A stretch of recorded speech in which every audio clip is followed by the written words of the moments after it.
Hello，大家好，我係 Cody 啊。大家好，我係 May。我哋係住喺澳洲同埋喺澳洲工作嘅香港人啊。係啊，咁我哋今日咧就分享一個話題，我哋日常都會傾得到嘅，就係關於現今嘅年輕人嘅工作機會啦，喺社交方面啦，同埋喺呢個理財方面嘅一啲嘅困難啦，同埋點解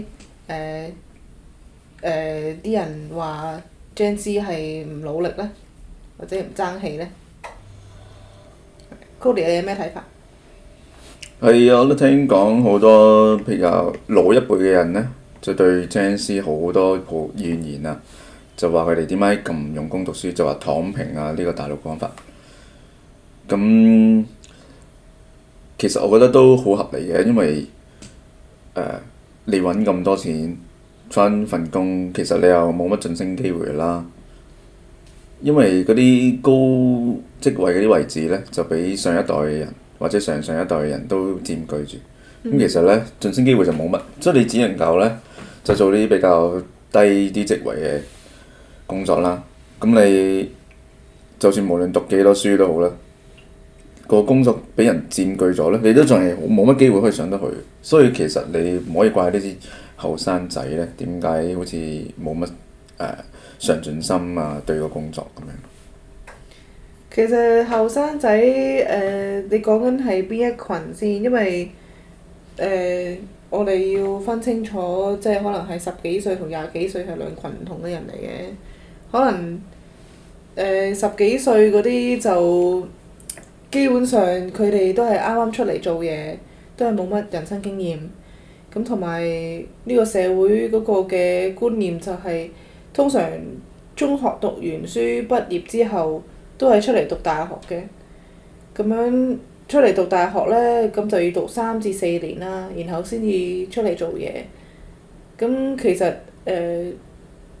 其實呢個方法呢，我認為唔係每一個人都適合啦，因為有啲後生仔其實係可以早少少出嚟做嘢，同埋即係可以令到佢哋有機會去累積佢人生經驗啦，就作一個更好嘅決定咯。有啲我曾經遇過嘅同學仔呢，都係讀下書，佢唔喜歡嗰個科目，跟住呢就會轉科。但係我就覺得，如果佢早啲出嚟社會做嘢呢，可能佢就唔需要轉科，然後再加多1年讀書咯。因為讀嗰個商科，如果想轉理科嘅話呢，佢要補翻之前其他同學仔已經學咗嘅嘢咁樣咯。你講得好冇錯。我哋首先要講後生仔係邊一群人啦。咁10幾歲嘅呢群人同埋20幾歲呢群人，其實真係處喺一個好唔同嘅位置喎。因為20幾歲嘅人呢，佢哋可能係讀緊大學啊，或者可能係中學畢業咗嘅人。咁佢哋出嚟呢，可能已經係出嚟做緊嘢啦，譬如做一啲比較低職位嘅工作啦。咁佢哋可能睇到工作冇乜上升空間喎。咁工作裏面呢，個僱主呢，睇到佢哋有冇乜嘢足夠嘅 certificate， 即係嗰啲證書啊。咁佢就算想升你都冇乜機會。所以呢，佢哋可能又再諗繼續去進修啊。咁你知㗎啦，進修啊、讀書啊呢啲嘢全部都係要俾學費嘅。咁呢啲你知㗎啦，出嚟啱啱做嘢嘅同學仔點會還得到錢呢？所以即係俾到學費，所以遲早呢，呢啲學費又係遲都要還，同埋你同時間要做嘢喎。咁對呢群人呢，壓力其實都幾大下嘅。你話至於10幾歲嗰班友呢，嗰班同學仔呢，佢哋可能就好似你話齋，就係可以早啲出嚟去做嘢，但係又唔似香港咁樣喎。因為我哋而家身處喺澳洲嘅地方呢，16歲以上嘅同學仔咧就已經可以出嚟做嘢㗎咯。雖然咧人工係比18歲嘅僱員咧係低啲咁多，但係咧你係提早少少出嚟見識呢個世界，見識呢個工作嘅環境。咁可能呢，我而家覺得呢個趨勢係會係比較好嘅，因為呢，你會發現到其實好多而家廿幾歲出嚟揾嘢做嘅同學仔呢，佢哋會冇人請，因為呢，佢哋冇工作經驗喎。咁你就算大學畢業咗，或者佢哋係讀一啲科目係要去做實習嘅，但係連實習可能都冇人去請你喎，因為呢，你做實習，佢啲僱主呢就係望你，佢哋擺分啲資源去 train 你啦，去訓練你。咁未必個個想做嘅喎，除非你擺出一個熱誠嘅心啦，擺出一個你想繼續留喺度嘅心，咁你先可以僱主先會覺得可能會值得投資喺呢個員工身上。但係如果你早啲出嚟有工作經驗，因為你係10幾歲嘅關係咧，你人工比較低咧，僱主可能通常會請你嘅機率高啲喎，因為你人工低啲啦，佢覺得投資喺你身上咧。感覺上佢嘅風險冇咁大喎，對比喺廿幾歲嘅同學仔身上。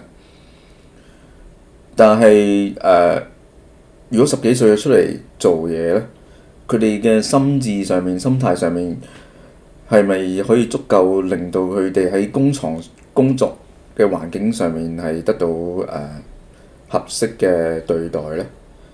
其實呢個亦都係一個值得探討嘅一個問題。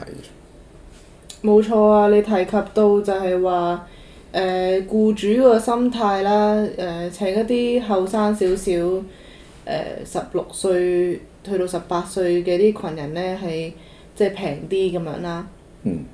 但係唔代表係工作環境呢，其實係準備得好俾呢班嘅員工嘅，因為呢，其實呢班員工都需要培訓嘅。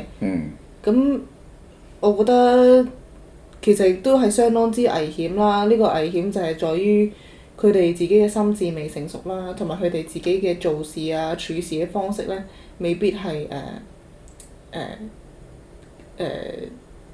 做得好似能夠了解到人哋嘅睇法啊，或者其他人嘅其他顧客嘅需要啊，佢都未必能夠拿捏得到嘅。咁我就覺得。仲有就係佢嘅好多時僱主咧會即係 exploit 咗佢，即係會利用咗佢呢個年紀細同埋平嘅人工咧，就要佢做一啲好長工時嘅工作啊，做一啲佢可能未必做得到嘅，例如搬重嘢啊咁樣。咁然後啲後生仔亦都冇 say no， 又冇反對咁。佢哋都唔知點樣做。係啊，因為啱啱出嚟社會做嘢，都唔知其實要 say no。冇錯。所以對佢哋嘅精神安全同埋佢哋嘅身體上嘅安全，其實都係有影響。但係我就覺得呢個係機會啦，即係讀書同唔讀書之間呢，要揀讀書，然後讀3年再做實習嗰條路呢，其實係相當之唔容易，同埋競爭係相當之大。一直以嚟呢，我都聽人哋講，就係講話一定要讀好書啦，先至出嚟做嘢啦。尤其我哋喺香港嘅時候。係啊，冇錯。咁樣呢個嘅觀念呢，其實即係其實係會 saturated，會好多人都係走呢條路嘅時候呢，其實就變咗會飽和咗，即係大家都衝向呢個條路去走嘅時候。就變咗嗰個學歷咧，亦都會貶值咗咯。因為而家好似咧攞一個學士學位咧已經唔足夠啦，要攞碩士學位。但係已經好多人攞碩士嘅時候咧，又唔夠㗎咯喎，要攞博士學位咁樣。但係咧，事實上呢個社會咧，其實係需要人力物力去建立出嚟嘅。咁其實咧呢班嘅後生仔咧，我覺得咧，除咗讀書之外咧，其實佢哋可以透過工作咧去貢獻社會啦，同埋去將自己嘅價值觀咧係提升啊，同埋去更加深化咯。因為社會出嚟社會工作嘅時候咧，其實係遇到嘅人啊，遇到嘅事咧，都同你喺學校環境好唔同，同埋會令到你知道究竟呢個世界有啲乜嘢人，同埋點樣去應付乜嘢嘅情景咁樣。冇錯。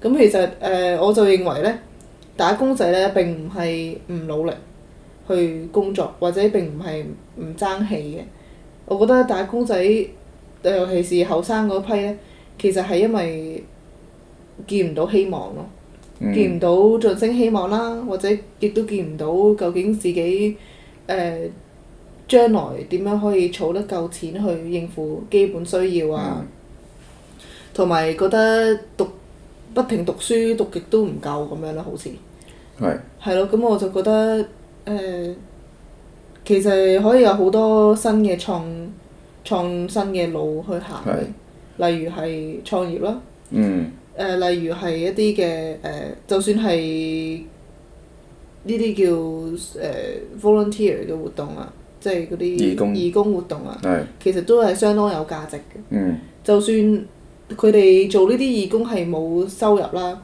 但係佢得到嘅經驗咧，都可以令到佢即係深化佢對社會嘅了解咯。咁樣咯，係咯，所以我覺得係後生仔咧並唔係唔爭氣或者唔努力，但係要俾佢睇到有希望咯。係，我覺得呢個係絕對係非常重要嘅，因為你一個人冇諗住去上進呢，就係諗住你都冇諗住喺呢個世界上面得到一個任何嘅reward， 即係嘅reward 呢個得到獎賞，即係冇人係讚賞你，同埋得唔到一個報酬係你覺得係對等翻係你覺得你付出咗嘅。咁你覺得你就算你付出咗都得唔到呢個回報，所以你哋就冇諗住去用功啦，上進啲去揾嘢做啦。但係其實你講咗好好嘅 point 就係話你可以去創業，亦都可以去做呢啲義工。咁首先講創業呢樣嘢啦。咁其實創業咧絕對係唔係容易嘅事嘅。咁但係咧，你會發現咗係越早開始係越好嘅。咁你早啲失敗咗咧，你就發現你試多幾次，你揾到個問題所在咧，你可以點樣去知道避開一啲錯誤嘅問題。咁你咧就慢慢偏向成功嘅道路，即係失敗啦成功之母啊嘛。咁當然啦，我哋都係鼓勵多啲人去創業啦。但係好多父母咧，自己本身都唔係創業家，或者佢哋冇接觸啲咩人係創業嘅，所以其實我覺得要有一個幾好嘅 mentor， 即係有呢個好好嘅導師咯，令到佢哋導向一個佢哋可以個思想上面可以覺得點樣去用一個唔係傳統嘅方法，即係譬如創業咁樣去社會呢度嗰度生存，或者係揾到自己一條出路。咁另外你就話義工呢，義工其實都係相當唔錯喎。雖然你係冇人工啦，但係你可以出去學下新嘅知識啊，同埋可以識到新嘅唔同嘅人。咁你去出去見識同其他唔同背景嘅人傾偈，你都可以得到唔同嘅知識翻嚟喎。再加上呢，而家呢個新嘅Gen Z 即係呢一代，個個就喺度對住個電腦啊，對住個手機望得太耐，即係人同人嘅直接關係呢，其實係少咗好多。其實應該要將呢啲人同人嘅時間啦、相處嘅時間啦、互動嘅時間應該增加多翻啲翻嘅。咁呢啲唔係白做喎，你係可以學到你同人相處啊。咁其實對將來啊啲工作係好有用喎，因為你無論你工作上係要對客啊，定係對你嘅同事啊或者上司啊，你都係要一啲識同人相處嘅技巧嘅。冇錯啊，其實我覺得因為 Gen Z 呢個 term 咧，其實係講緊應該係一班大概係2000年出世去到幾多年呢？好似係咪10年呢？呢班嘅人咯。咁其實如果係2000年出世，咁而家應該都20幾啊24啊25歲咯。係啊。係咯。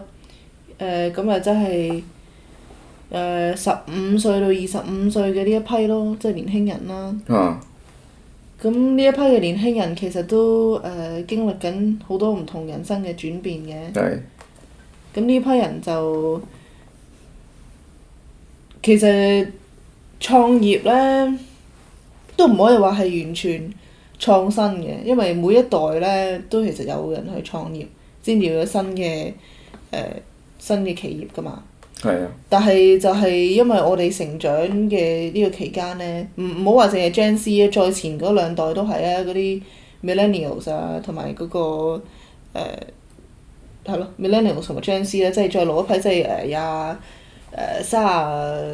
30幾啊，係啊，25去到30幾咯，去到35咯。係咯，35、36差唔多。係咯，呢一批人啦，其實都係啦，都係一直都係講緊話要讀好書，上大學，跟住先至可以揾好工。但係呢條公式呢並唔係絕對㗎咯。尤其是去到個飽和嘅點嘅時候，其實大家嘅工作技能呢，因為係太相同啦，變咗呢，有其他所謂冇咁複雜嘅工種呢，反而係個需求多咗咯。我講冇咁複雜呢，其實係唔係有貶義嘅，但係只不過係我哋一直以嚟係俾人灌輸咗呢個睇法。即係例如呢，我留意到喺澳洲呢，做 butchering 呢，其實係好少嘅。即係做呢個劏牛啊，劏牛啊、劏雞啊、劏嗰啲技術啊，呢啲技術工呢，其實係好少嘅喎。同埋有啲人係覺得呢種工呢係賺唔到錢啊，同埋冇前路啊、冇前途咁樣。咁所以呢，大家湧晒去讀大學，但係而家反而唔係啦，而家缺人啦，係咪？即係冇人去做呢啲嘢，冇呢個技術咧傳唔到落去。反而啲唔使讀咁多書嘅工作呢係要缺人。係啊，所以讀書就唔係唯一出路咯，就係呢樣嘢咯。其實我覺得係睇到呢點，尤其係澳洲，因為呢唔似好亞洲地區，好似香港咁樣呢，即係視呢個教育視呢個讀書係咁重要，因為太過單一化啦喺香港，即係喺金融啊，即係為咗係高薪嘅職業都要讀好多書嘅職業啊。但係對一啲譬如tradie，即係呢啲技術工啊、地盤啊，就唔係好睇得起佢哋喎。但係喺澳洲呢，你做 tradie 呢，反而係可以揾到幾唔錯嘅收入嘅喎。即係比得上讀得好多書嘅，譬如一般嘅律師啦，一般嘅做喺經理嘅位置嘅。甚至可以飲得多佢哋添。如果你想自己出嚟你有一門技術，譬如係可能解鎖啊，或者做泥工啊，做鋪天台嗰啲磚頭嗰啲啊，好多技術工呢，其實都有唔錯嘅收入咯。其實唔需要淨係喺讀書個方向嗰度諗嘅。冇錯啊，即係其實人生有好多唔同嘅抉擇，同埋有好多唔同嘅路可以行嘅，就係我覺得就係澳洲做得好過香港嘅一樣嘢咯，即係提供唔同嘅出路。TAFE 咯 ，TAFE 嘅教育好多時都係實習，即係hands on 啲，即係真係落手落腳做一啲嘅。咁講俾唔知大家唔知 TAFE 咧，TAFE 就係喺澳洲一個有啲似香港 Ivy 嘅地方，譬如就係讀呢啲唔係正式傳統嘅教育啦，譬如係一啲做 design 啊，做一啲譬如額外嘅唔同嘅技術，譬如整車啊，譬如木工呢啲地方嘅一個學校嚟嘅。TAFE 就係半政府資助啦，係咪？其實係睇下嗰個院舍嘅，係咯。咁喺 Ivy 咧，香港 Ivy 咧都有商科嘅，其實就好似呢度 TAFE 都有商科，都係 business 嗰啲嘅。係咯。咁今日就講到呢度先。係啊。好啊。